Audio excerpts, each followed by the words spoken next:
Hello friends, Pankaj Paliwal के नाम से इस यूट्यूब चैनल के अंदर आप सभी का स्वागत है।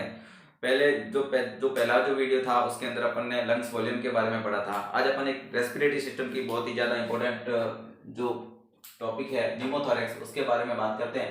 न्यूमोथोरैक्स से कॉम्पिटिटिव एग्जाम्स के अंदर हर कॉम्पिटिटिव एग्जाम्स के अंदर लगभग 3 से 4 इससे रिलेटेड जो क्वेश्चंस हैं वो आते रहते हैं। तो बहुत ही इंपॉर्टेंट टॉपिक है, बात करते हैं अपन न्यूमोथोरैक्स। क्या होता है न्यूमोथोरैक्स, देखते हैं। तो न्यूमोथोरैक्स का मतलब क्या होता है कि air collection in the pleural cavity. तो ये जो प्लूरल कैविटी होती है, तो प्लूरल कैविटी देखने से पहले अपने को दो टाइप की जो प्लूरा होती है उसके बारे में ध्यान रखना पड़ेगा। सबसे पहले पैराइटल प्लूरा, जो लंग्स के सराउंडिंग के अंदर सबसे बाहर की जो प्लूरा होती है वो कौन सी होती है? पैराइटल प्लूरा होती है। और जो लंग्स पेरेन्काइमा से अटैच होती है वो कौन सी होती है? Visceral pleura. ठीक है, तो पैराइटल और विसरल प्लूरा होती है। इनके बीच में एयर का कलेक्शन हो जाना क्या कहलाता है? न्यूमोथोरैक्स कहलाता है। इनके बीच में एयर का कलेक्शन हो जाना न्यूमोथोरैक्स कहलाता है। अब ये एयर का कलेक्शन होता कैसे? तो एयर का कलेक्शन होता है, इनके बहुत सारे कंडीशंस रहते हैं। स्पेशली बात करें, सबसे पहले कॉजेज की बात करें तो जो मोस्ट कॉमनली कॉजेज रहता है वो चेस्ट ट्रॉमा सबसे ज्यादा कॉजेज रहता है। तो चेस्ट ट्रॉमा होने की वजह से क्या होगा? तो पेशेंट को जब चेस्ट ट्रॉमा होता है तो चेस्ट जो लंग्स रहता है कहाँ? थोरेसिक कैविटी के अंदर रहता है। और इस थोरेसिक कैविटी के अंदर क्या रहती है? रिब्स रहती है। तो ये जो रिब्स रहती है, तो इसलिए जब स्पेशली जब चेस्ट ट्रॉमा होता है तो रिब्स क्या होती है? रिब्स फ्रैक्चर होती है। और रिब्स फ्रैक्चर होते ही क्या करेगी? सबसे पहले इस पैराइटल प्लूरा को टियर करेगी और वो रिब्स अंदर जाके विसरल प्लूरा को भी टियर कर सकती है। जब वो इस विसरल प्लूरा को भी टियर कर देगी तो क्या हो गया? विसरल प्लूरा टियर होते ही यहाँ से एयर का लीकेज होना शुरू हो जाएगा और एयर क्या करेगी? इस कैविटी के अंदर क्या करेगी? लीक होना शुरू हो जाएगी। और जैसे जैसे यहाँ से एयर लीक होगी और ये बढ़ता रहेगा, तो ये जो कैविटी है जब बढ़ती रहेगी तो क्या करेगा? ये जो लंग्स का पेरेन्काइमा है ये छोटा होता जाएगा। लंग्स का पेरेन्काइमा छोटा क्यों होगा? क्योंकि सराउंडिंग में एयर का प्रेशर बढ़ रहा है। जब एयर का प्रेशर बढ़ जाएगा तो लंग्स का पेरेन्काइमा क्या हो जाएगा? छोटा हो जाएगा, इतना हो जाएगा। अब क्या करेंगे? जैसे अपन इंस्पायर करेंगे तो ये जो लंग्स है ये वाला एक्सपांड हो रहा है, लेकिन ये एक्सपांड नहीं हो रहा। क्यों एक्सपांड नहीं हो रहा? क्योंकि इसके अंदर पूरा का पूरा एयर फिल हो गया है। जो एटमॉस्फेरिक एयर है वो बहुत ज्यादा यहाँ पे हो गया है। तो लंग्स का पेरेन्काइमा छोटा हो गया, जो एक्सपांड नहीं हो रहा। क्यों एक्सपांड नहीं हो रहा? क्योंकि इसके अंदर, इस कैविटी के अंदर बहुत ज्यादा एयर भर गई है। तो ये कंडीशन कौन सी बन गई? न्यूमोथोरैक्स। और न्यूमोथोरैक्स की कंडीशन में आप क्या करेंगे? यहाँ जब अपन ऑस्कल्टेट करेंगे तो यहाँ आपको अपसेंट ब्रीथ साउंड सुनाई देता है, जो एग्जाम्स का बहुत ही इंपॉर्टेंट क्वेश्चन रहता है एग्जाम का, कि जब न्यूमोथोरैक्स की कंडीशन है आपको अपसेंट ब्रीथ साउंड सुनाई दे रहा है तो क्या हो सकता है? तो ये न्यूमोथोरैक्स हो सकता है। तो ये चीजें देखेंगे अपन जब अपन क्या करेंगे? फिजिकल एग्जामिनेशन करेंगे। न्यूमोथोरैक्स जैसी कंडीशंस के अंदर जो फिजिकल एग्जामिनेशन का रोल है वो बहुत ज्यादा इंपॉर्टेंट है। और उसी फिजिकल एग्जामिनेशन में से ही 3-4 क्वेश्चंस बढ़ते रहते हैं एग्जाम्स के अंदर। तो बात करते हैं, एक तो ये हो गया आपका कि कॉजेज क्या थे न्यूमोथोरैक्स के। तो उसके अंदर आपने पहला कॉजेज क्या देख लिया? कोई चेस्ट ट्रॉमा हो गया, कोई चेस्ट ट्रॉमा की वजह से। दूसरी बात करें, कोई इन्फेक्शियस डिजीज है पेशेंट को और उस इन्फेक्शियस डिजीज की वजह से जो लंग्स का पेरेन्काइमा है वो सही तरीके से नहीं है और वो क्या हो गया? रप्चर हो गया। जब लंग्स का जब पेरेन्काइमा होता है वो रप्चर हो जाता है तो वही चीज होती है, इसके अंदर से एयर का लीकेज होगा और एयर क्या करेगी? इस कैविटी के अंदर एक्यूमुलेट हो जाएगी। तो ये दूसरी कंडीशन हो गई। कोई मेडिकल कंडीशन की वजह से क्या हो गया? यहाँ से एयर का लीक हो गई, इस प्लूरल कैविटी के अंदर आ जाना और फिर उसके बाद में लंग्स के पेरेन्काइमा को छोटा कर देना, ये क्या हो जाएगा? न्यूमोथोरैक्स। कोई मेडिकल कंडीशन की वजह से। तो ये कॉजेज थे न्यूमोथोरैक्स की, किन किन कंडीशंस की वजह से क्या हो सकता है? ये न्यूमोथोरैक्स हो सकता है। अब अपन बात करें कि अपन कैसे पता लगाएंगे कि इस पेशेंट को न्यूमोथोरैक्स है। तो उस पेशेंट का पता लगाने के लिए और जो चीज रहेगी जिनमें से एग्जाम्स के अंदर पूछा जाता है वो अब बहुत ज्यादा इंपॉर्टेंट है, वो होता है उसका फिजिकल एग्जामिनेशन। अपन देखते हैं और वो बहुत ज्यादा इंपॉर्टेंट है। तो क्या करेंगे? जैसे एक न्यूमोथोरैक्स का पेशेंट आपके पास में आएगा तो आप कैसे पता लगाएंगे? तो सबसे पहले इसका जो रहेगा फिजिकल एग्जामिनेशन का जो पैटर्न रहेगा वो बहुत ज्यादा इंपॉर्टेंट रहेगा। उसमें सबसे पहले अपन क्या करते हैं? इंस्पेक्शन करते हैं। इंस्पेक्शन का मतलब क्या होता है? इंस्पेक्शन का मतलब है सिर्फ उसको विजुअलाइज करना, उसको सिर्फ देखना, उसको एक्सपोज करना। ठीक है, तो देखते हैं क्या देखना होता है। तो चेस्ट देखना होता है पेशेंट का। और चेस्ट के अंदर क्या देखना होता है? चेस्ट का सिमेट्री देखना होता है। क्या देखना होता है? चेस्ट का सिमेट्री देखना होता है। अगर न्यूमोथोरैक्स रहेगा तो चेस्ट क्या रहेगा? एसिमेट्रिकल रहेगा। कैसा रहेगा? एसिमेट्रिकल, मतलब जिस साइड के अंदर न्यूमोथोरैक्स रहेगा उस साइड का जो चेस्ट है वो क्या रहेगा, डल रहेगा, और जो जिस साइड में नहीं है उसका इंस्पिरेशन के साथ में एक्सपांड होगा। तो ये आपको इंस्पेक्शन के अंदर क्या देखना है, सिमेट्री देखना है। और सिमेट्री कैसी रहेगी, एसिमेट्रिकल रहेगा, एक साइड का चेस्ट राइज होगा और दूसरी साइड का चेस्ट राइज नहीं होगा। ये होता है इंस्पेक्शन के अंदर। और क्या देखना होता है इंस्पेक्शन के अंदर, जैसे कि मैंने बात की अगर चेस्ट ट्रॉमा का पेशेंट है तो आपको इंस्पेक्शन में क्या देखना रहेगा, चेस्ट ट्रॉमा के पेशेंट में इंस्पेक्शन में आपको देखना रहेगा कोई ओपन न्यूमोथोरैक्स, ओपन कोई स्टेप वुंड, कोई स्टेप वुंड होता है, कोई पंचर वुंड होता है, तो चेस्ट के ऊपर कोई वुंड ना हो, तो जो सकिंग वुंड होगा वो रहेगा यहाँ पे, तो वो ओपन न्यूमोथोरैक्स कहलाता है, जिसके अंदर जो एयर है वो एटमॉस्फेयर का एयर है उसके अंदर एंटर करता है और क्या क्या कंडीशन बना देता है ऐसा open pneumothorax. Open pneumothorax further change into the tense pneumothorax, तो वो टेंस न्यूमोथोरैक्स कॉज कर सकता है। तो आपको नेक्स्ट इंस्पेक्शन के अंदर और क्या देखना है, कोई ओपन चेस्ट वुंड देखना है। क्या देखना है, ओपन चेस्ट वुंड, कोई ओपन चेस्ट वुंड तो नहीं है। अब ये भी एग्जाम्स के अंदर क्वेश्चन आता है कि एक पेशेंट आपको मिला है, आरटीए का पेशेंट आपको मिला है, उसको क्या है ओपन चेस्ट वुंड है, तो आपका एक्शन क्या रहेगा, इसके अंदर क्या करना रहता है। तो उसके अंदर आपको क्या करना रहता है, उसके लिए आपका एक्शन रहेगा कि उसको क्या करना है, 3 सील ड्रेसिंग लगा देनी है। क्या लगानी है, 3 सील ड्रेसिंग।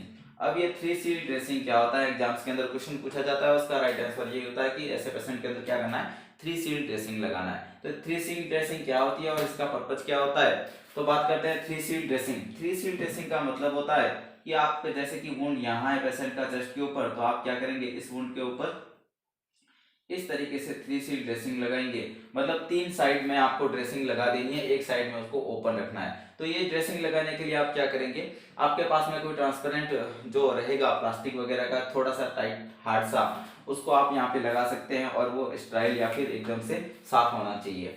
तो यहाँ आप 3 सील ड्रेसिंग लगाएंगे तो जैसे ही पेशेंट क्या करेगा, इंस्पायर करेगा, इंस्पायर करता है तो क्या करता है, एटमॉस्फेयर से एयर को अंदर लेता है। जब वो अंदर लेता है तो ये क्या करेगा, उस चेस्ट वॉल पे चिपक जाएगा। और लेकिन जैसे ही पेशेंट एक्सपीरेशन करता है तो एक्सपीरेशन के टाइम में क्या करेगा, ये जो जहां जिस साइड से ओपन है उस साइड से एयर क्या होगा, वहां से एक्सपीरेशन मतलब CO2 वहां से लीक होगा। तो ये जरूरी है क्योंकि CO2 अपने को बाहर वहां से निकालना रहेगा। तो ये 3 सील ड्रेसिंग कहाँ काम में आती है, जब आपके पास में ओपन न्यूमोथोरैक्स का पेशेंट आता है तब आप क्या करेंगे, वहां पे 3 सील ड्रेसिंग लगानी होती है। ये हो गया इंस्पेक्शन की बात। इंस्पेक्शन के बाद में दूसरा अपन बात करते हैं कि इंस्पेक्शन के बाद में दूसरा क्या करेंगे, इंस्पेक्शन के बाद में वहां पे आप करोगे पाल्पेशन। जब चेस्ट का बात आती है तो इंस्पेक्शन के बाद में वहां पे क्या करोगे, आप पाल्पेशन करोगे। पाल्पेशन के अंदर क्या देखना होता है, क्वेश्चन आता है एग्जाम्स के अंदर कि जब आप चेस्ट वहां क्या पाल्पेट करेंगे, आप चेस्ट अगर न्यूमोथोरैक्स है तो आप क्या सस्पेक्ट कर सकते हैं वहां पे चीजें। तो वहां पे पाल्पेट करने के लिए आपको क्या देखना रहेगा, क्रेपिटस। क्या देखना रहेगा, क्रेपिटस। क्रेपिटस क्या होते हैं, जैसे बात करते हैं क्रेपिटस अपन यहाँ समझते हैं, जैसे अपन ने बात की थी कोई रिब फ्रैक्चर हुआ पेशेंट को और उस रिब फ्रैक्चर की वजह से क्या होता, पैराइटल और विसरल प्लूरा दोनों डैमेज हो गए। और जब रिब्स होती है, रिब्स के ऊपर इंटरकोस्टल मसल होती है, और जब ये रिब फ्रैक्चर होती है तो इंटरकोस्टल मसल भी टियर होती है। तो इसके ऊपर जो रहेगा इंटरकोस्टल मसल के ऊपर क्या रहता है, सबक्यूटेनियस टिश्यू रहता है, सबक्यूटेनियस प्लान रहता है। तो जब यहाँ से सबक्यूटेनियस प्लान रहेगा तो यहाँ से इसको रप्चर किया था, तो यहाँ से जो एयर है वो कहाँ, सबक्यूटेनियस प्लान के अंदर चली जाएगी और सबक्यूटेनियस प्लान के अंदर जाके क्या करेगी, पूरे में फैल जाएगी सबक्यूटेनियस टिश्यूज के अंदर। तो वहां जब अपन पाल्पेट करते हैं तो आपको क्या है, गद्देदार सा जो वो फील होता है, वैसे जो फीलिंग आती है वो क्या होती है, वो क्रेपिटस होता है। तो उसको क्या बोलते हैं, क्रेपिटस को सबक्यूटेनियस एम्फाइसीमा बोलते हैं। क्या बोलते हैं, सबक्यूटेनियस एम्फाइसीमा।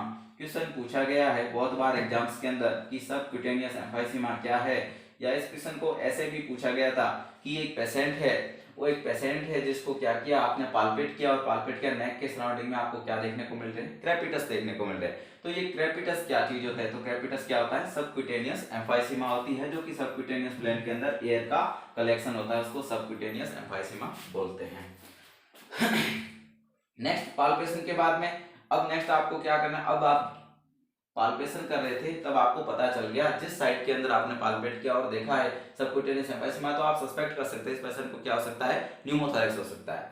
नेक्स्ट अपन इंस्पेक्शन पाल्पेशन, उसके बाद में तीसरी बात करते हैं परकशन। क्वेश्चन आता है दोस्तों एग्जाम्स के अंदर परकशन के बारे में भी कि परकशन है तो आपने परकशन में क्या चीजें देखनी है। परकशन के अंदर पहली चीज जो देखनी रहेगी वो रहेगी hyper resonance. Hyper resonance, hyper resonance देखिए आपको, हाइपर रेजोनेंस मतलब आपने परकशन किया तो जिस साइड के अंदर न्यूमोथोरैक्स होगा, एयर का कलेक्शन हुआ, वहां पे आपने परकशन किया तो आपको अगर हाइपर रेजोनेंस देखने को मिल रहा है, इसका मतलब क्या है, न्यूमोथोरैक्स है। क्या है, न्यूमोथोरैक्स, न्यूमोथोरैक्स। और दूसरी होती है डलनेस, दूसरा होता है डलनेस, हाइपर रेजोनेंस और दूसरा डलनेस। दो चीजें आपको परकशन करने पे मिलेगी। तो पहला आपको क्या है, हाइपर रेजोनेंस देखने को मिला तो आपने क्या किया, न्यूमोथोरैक्स है। अगर दूसरा है, अगर आपको हाइपर रेजोनेंस ना मिलके डलनेस देखने को मिला तो आप दो चीजें देख सकते हैं। एक तो क्या हो सकता है, उसके अंदर फ्लूइड हो सकता है ना। तो फ्लूइड है, अगर स्पेशली चेस्ट ट्रॉमा की कंडीशन है तो वहां पे क्या हो सकता है, ब्लड कलेक्शन हो सकता है। तो डलनेस देखने को मिल रही है तो चेस्ट ट्रॉमा के केस में तो वहां पे ब्लड हो सकता है, और कोई इंफेक्शियस डिजीज है उस कंडीशन में वहां पे क्या हो सकता है, फ्लूइड हो सकता है या मास हो सकता है ना, फ्लूइड और मास। कोई कोई ग्रोथ हो सकती है, कोई कैंसर ग्रोथ हो सकती है तो वहां पे क्या देखने को मिलेगा, आपको डलनेस देखने को मिलेगा, मास देखने को मिलेगा। तो ये चीज होती है, क्या हुआ, इंस्पेक्शन, पाल्पेशन और परकशन हो गया। दोस्तों तीनों के बारे में ही, तीनों से कंटिन्यूअसली क्वेश्चन पूछे जाते हैं और हमेशा पूछे जाएंगे, ठीक है। उसके बाद में नेक्स्ट अपन बात करते हैं ऑस्कल्टेशन, जिससे भी बहुत ज्यादा इंपॉर्टेंट क्वेश्चन पूछा गया है। क्या इंपॉर्टेंट होता है कि जो न्यूमोथोरैक्स की कंडीशन रहती है, ऑस्कल्टेशन, क्या पूछा गया है, ऑस्कल्टेशन की न्यूमोथोरैक्स की कंडीशन। जैसे कि उसने पूछा है कि एक पेशेंट आपके पास में ईडी के अंदर आया है और उस पेशेंट को क्या है, एक साइड के अंदर ब्रीथ साउंड अब्सेंट है। आप क्या सस्पेक्ट करेंगे, इस पेशेंट के अंदर क्या एक्सपेक्टेशन रहेगा। तो इस पेशेंट को क्या हो सकता है, आप क्या सोच सकते हैं, इसको न्यूमोथोरैक्स हो सकता है। एक साइड का क्या है, ब्रीथ साउंड आपको अब्सेंट देखने को मिल रहा है। तो सीधी सीधी सी बात है, जब न्यूमोथोरैक्स रहेगा तो ऑस्कल्टेशन के अंदर क्या रहेगा, ब्रीथ साउंड अब्सेंट देखने को मिलेगा, ब्रीथ साउंड अब्सेंट। ऑस्कल्टेशन में आप जिस साइड के अंदर न्यूमोथोरैक्स रहेगा उस साइड का क्या रहेगा, ब्रीथ साउंड अब्सेंट रहेगा। तो ये चीजें आपको इंस्पेक्शन, पाल्पेशन, परकशन और ऑस्कल्टेशन के अंदर आपको देखना है उस पेशेंट का एग्जामिनेशन करके कि न्यूमोथोरैक्स की कंडीशन में आपको क्या क्या फाइंडिंग्स देखने को मिल सकती है।